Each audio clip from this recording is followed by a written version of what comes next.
Hello friends, स्वागत है आप सभी का सीबीविकल आर्ट्स क्लास में। आज के इस वीडियो में समाजशास्त्र के एक मॉडल पेपर सॉल्व करने वाले हैं। सेम टू सेम ऐसे ही पेपर में आपको देखने को मिलेगा और वो क्वेश्चन मैंने सिलेक्ट किए हैं जो बोर्ड पेपर में बार बार पूछे जाते हैं। अगर आप इसे तैयार कर लेते हैं तो 100% आपके पेपर में जरूर देखने को मिलेगा। दोस्तों याद रखिएगा, मैं आपको याद करवा दूंगा, इसी वीडियो में आपको तैयार भी करवा दूंगा, यानी याद करने की गारंटी भी होगी। तो चलिए शुरुआत करते हैं, समय बर्बाद नहीं करते हैं।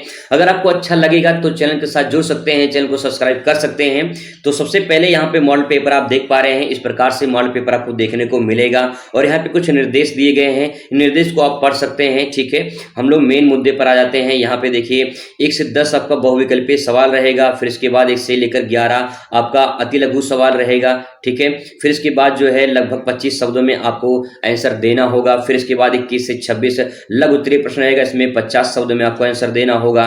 फिर इसके बाद आपका आएगा 27 से 29 दीर्घ उत्तरीय प्रश्न, जो कि आपको 150 शब्दों में आंसर देना होगा। ठीक है, तो चलिए शुरुआत करते हैं। सबसे पहले बहुविकल्पीय से बात करते हैं। बहुविकल्पीय क्वेश्चन आपके सामने आ चुका है। This is most important question, हर साल पूछा जाने वाला प्रश्न। दोस्तों आप इसको मोस्ट इंपॉर्टेंट कर लीजिए और हाईलाइट कर लीजिए अच्छे से। ठीक है, राज्य क्या है?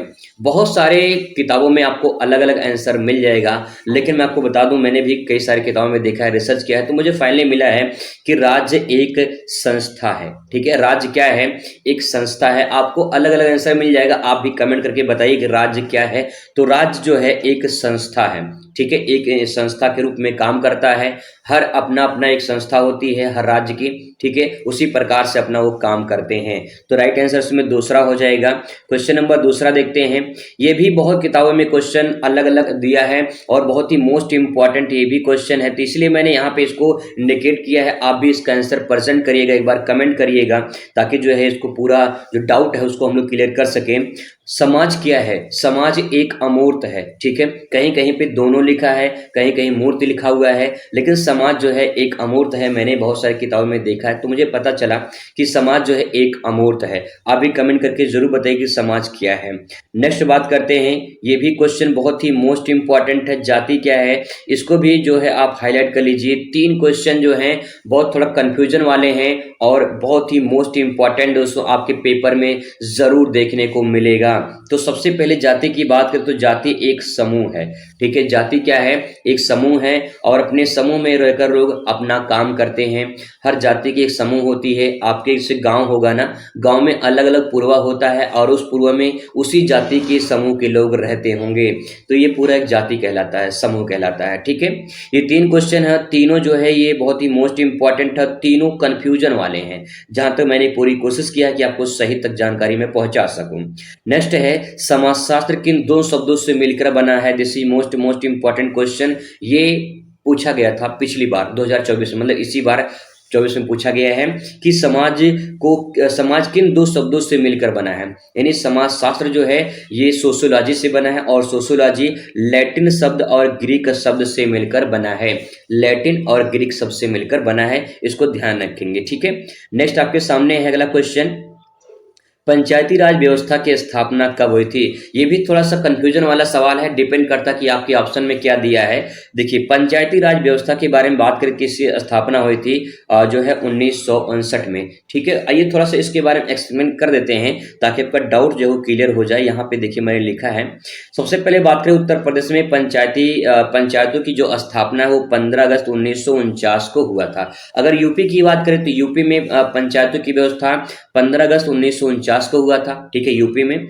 वहीं बात करें, अगर यहाँ पे देख सकते हैं, भारत में पंचायती राज व्यवस्था की शुरुआत 2 अक्टूबर 1959 में नागौर में हुई थी और नागौर पड़ता है राजस्थान से।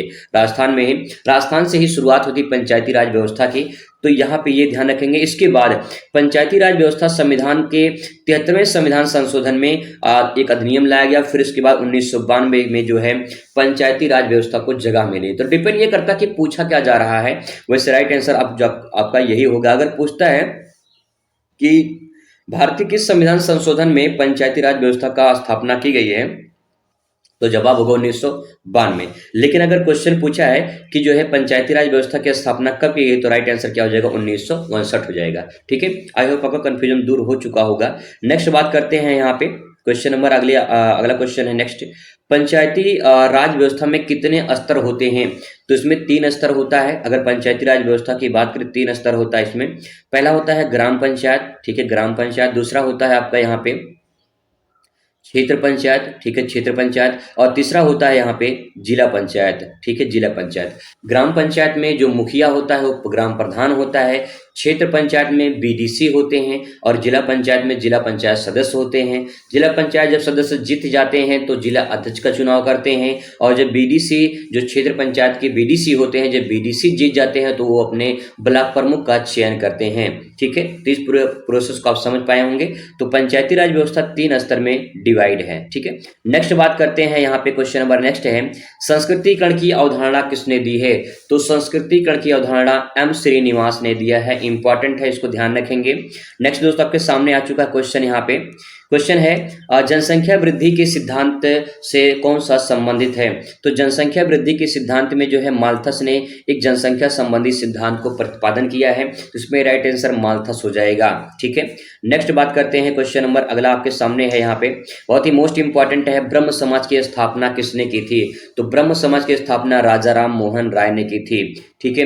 यहाँ पे अगर बात करें आर्य समाज, अगर पूछ ले आपसे कि आर्य समाज की स्थापना कब की थी, तो आर्य समाज की स्थापना दयानंद सरस्वती ने किया था, और ब्रह्म समाज की स्थापना राजा राम मोहन राय ने किया था, ठीक है। चलिए आगे बढ़ते हैं नेक्स्ट क्वेश्चन पर।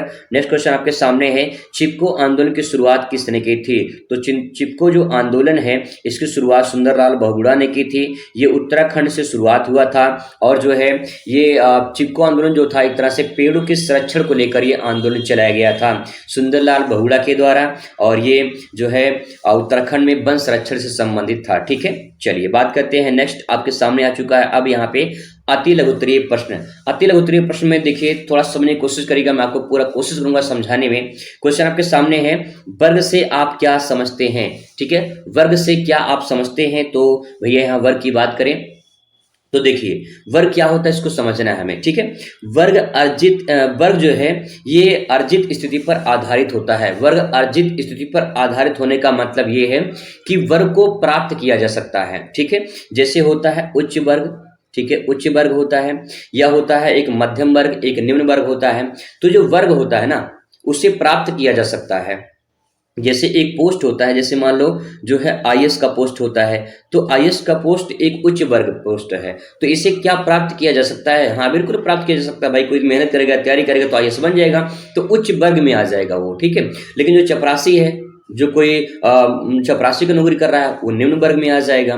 तो जो वर्ग होता है उसे अर्जित किया जा सकता है, वही पहला सेंटेंस यहाँ पे लिखा है कि वर्ग अर्जित स्थिति पर आधारित होता है। अगर वहीं जाति होता तो जाति अलग है और वर्ग अलग है, ठीक है। जाति को जो है प्राप्त नहीं किया जा सकता, जाति जन्म पर आधारित होती है, लेकिन वर्ग अर्जित किया जा सकता है, ठीक है। आई होप क्लियर हुआ होगा। आगे बढ़ते हैं, इसका जो मुख्य आधार है वो आर्थिक होता है, ठीक है। आर्थिक का मतलब जो भी जैसा जो काम करता है उसी काम के अकॉर्डिंग जो है उसको पोस्ट मिलती है, उसे वो वर्ग मिलता है। व्यक्ति अपनी योग्यता, शिक्षा एवं ज्ञान द्वारा वर्ग में अपनी स्थिति उच्च कर सकता है, अर्थात वर्ग अर्जित किया जा सकता है। बहुत सिंपल आसान शब्दों में लिखा है ताकि आप इसे समझ पाएं। तो अगर मैं कुल मिला जुला के इसमें आपको बताऊं कि वर्ग क्या है, तो वर्ग जो है वो अर्जित किया जा सकता है, पहला पॉइंट। दूसरा पॉइंट ये है कि वर्ग आपकी योग्यता पर आधारित होता है, जैसी आपकी योग्यता होगी, जैसी शिक्षा होगी, जैसे आपका ज्ञान होगा, उसी के आधार पे आपको वर्ग मिलेगा। जैसे मैंने आपको बताया कि आप जो है अगर आईएएस बन सकते हैं तो ये उच्च वर्ग में आ जाएगा। अगर आप एक चपरासी हैं, ठीक है, आप एक चपरासी हैं तो चपरासी निम्न वर्ग में आ जाएगा।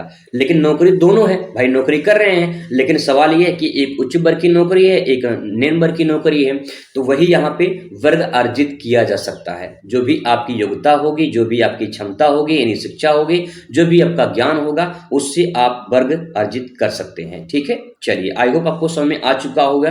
नेक्स्ट बात करते हैं, क्वेश्चन आपके सामने है, जन्म दर से आप क्या समझते हैं? जन्म दर क्या होता है? देखिए प्रति हजार महिलाओं के द्वारा जीवित जन्म देने वाले बच्चों की संख्या को जन्म दर कहा जाता है।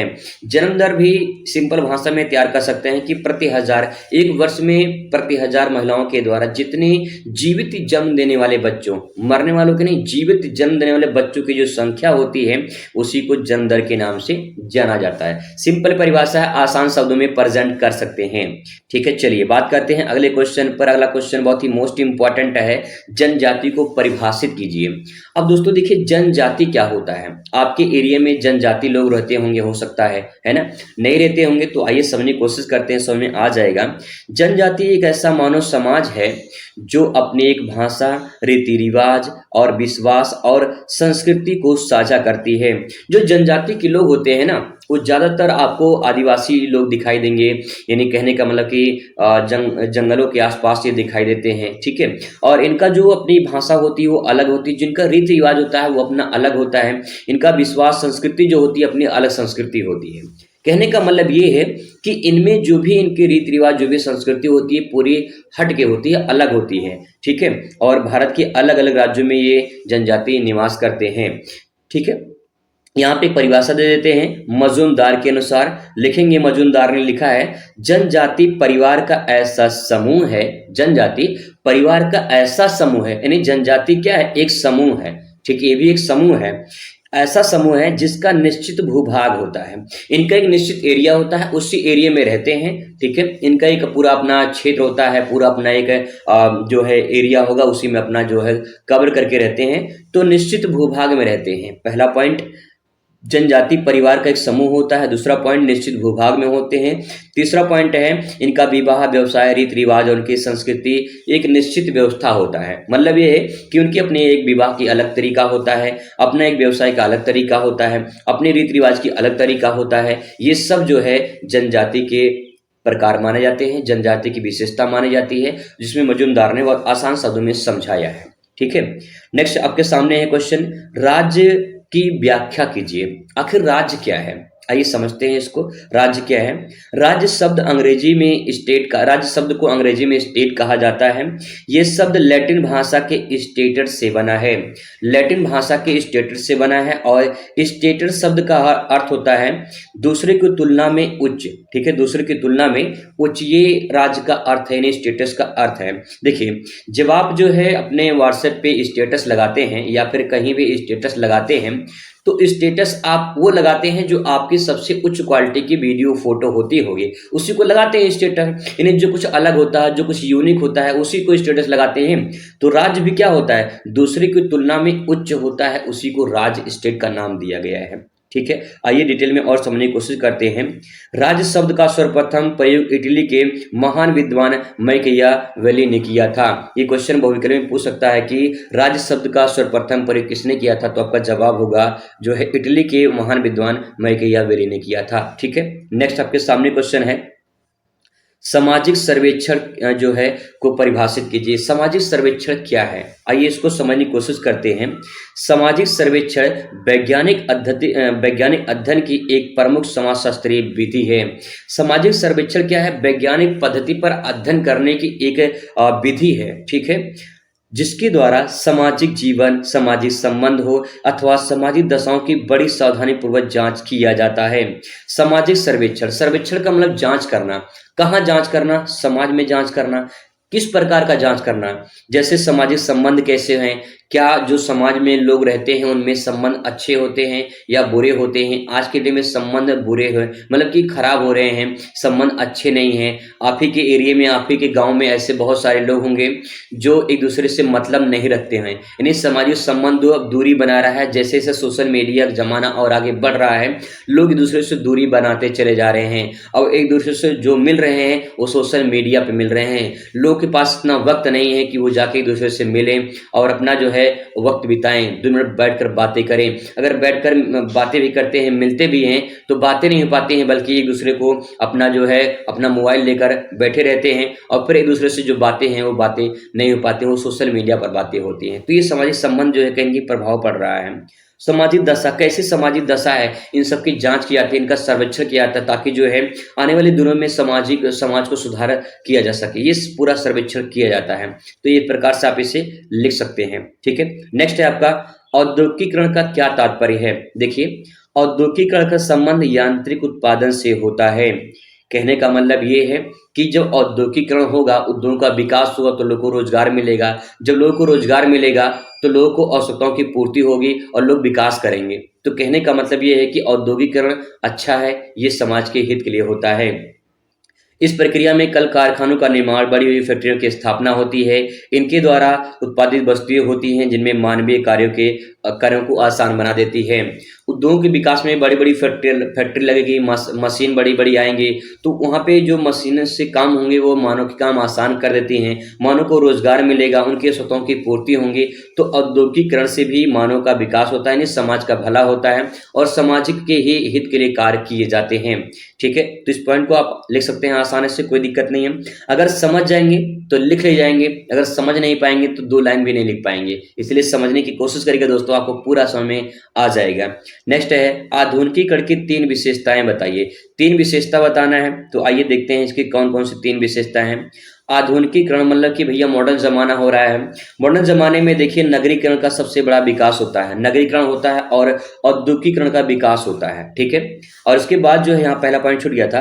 पहला पॉइंट ये है कि आधुनिकीकरण एक परिवर्तनीय प्रक्रिया है। सिंपल सी बात ये है, जब जमाना बदलेगा, जैसे अगर आज से 20 साल पहले की बात करें तो 20 साल पहले क्या समाज ऐसा था? क्या समाज के लोग ऐसे थे? ऐसे नहीं थे, न तो समाज ऐसा था 20 साल पहले। लेकिन आज की डेट में समाज बहुत बदल चुका है, समाज में परिवर्तन हो चुका है और आने वाले दिनों में न जाने कितने परिवर्तन होने वाले हैं। तो समाज ये जो है ये परिवर्तन होता है, ये आधुनिकीकरण, जैसे जैसे जमाना बढ़ेगा, मॉडर्न जमाना आएगा, सब कुछ बदल जाएगा। ठीक है, आगे बात करते हैं। यहाँ पे आगे देख सकते हैं, जो आधुनिकीकरण है ये नगरीकरण को विकास करता है और औद्योगिकीकरण का विकास करता है। तो ये 2 पॉइंट ये हो जाएंगे। तीसरा पॉइंट है आधुनिकीकरण पर समाज पर प्रभाव पड़ता है। सिंपल सी बात यह है कि मैंने बताया कि 20 साल पहले समाज कैसा था, समाज के लोग कैसे थे और आज के दिन में कैसे लोग हैं, यानी जो मॉडर्न जमाना आता है उसका असर कहाँ पड़ता है? समाज पर पड़ता है। तो इसकी 3 विशेषताएं हो जाएंगी, आसानी से आप समझ सकते हैं और आई होप आपको समझ में आ भी रहा होगा। चलिए बात करते हैं अगले क्वेश्चन में दोस्तों। पहला क्वेश्चन है यहाँ पे,